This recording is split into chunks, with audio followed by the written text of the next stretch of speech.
I would like to start by asking Father, what are your thoughts about the Church, the Catholic Church, and the Republican form of government that was originally at least formed by our founding fathers, and how those two coexist with each other?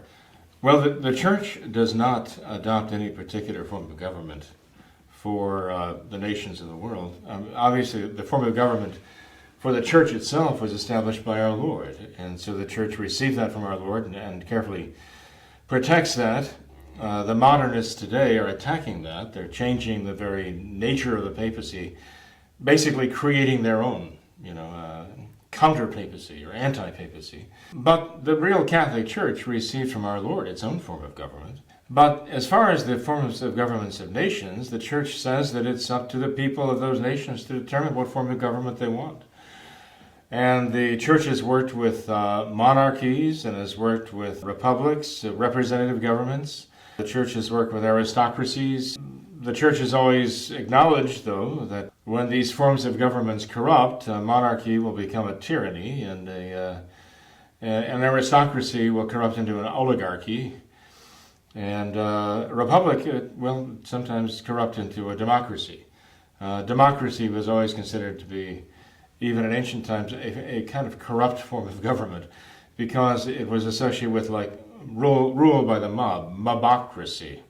In fact, in the early part of our country, democracy, in the early stages of our country, even its formative stages, democracy was explicitly rejected by the founding fathers as a form of rule by the mob, straight democracy.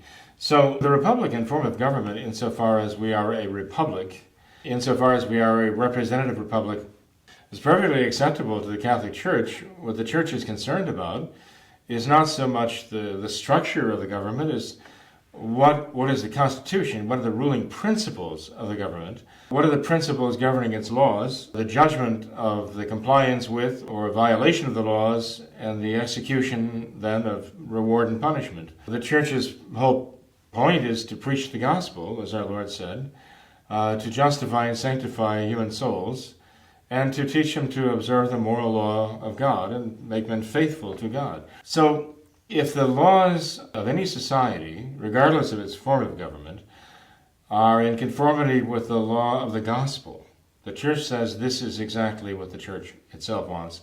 This is what Christ wants.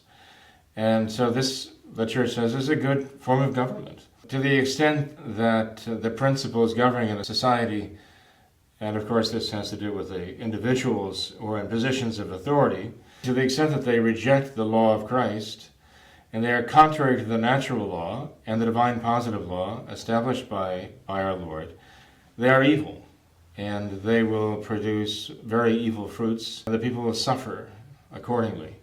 And it can become so corrupt, a society can become so corrupt, that God will actually punish that society, sometimes in a very terrible way.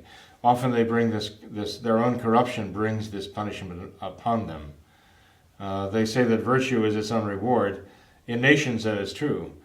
And the contrary is true also, that vice is its own punishment. And I think we're witnessing a lot of that right now in the world today.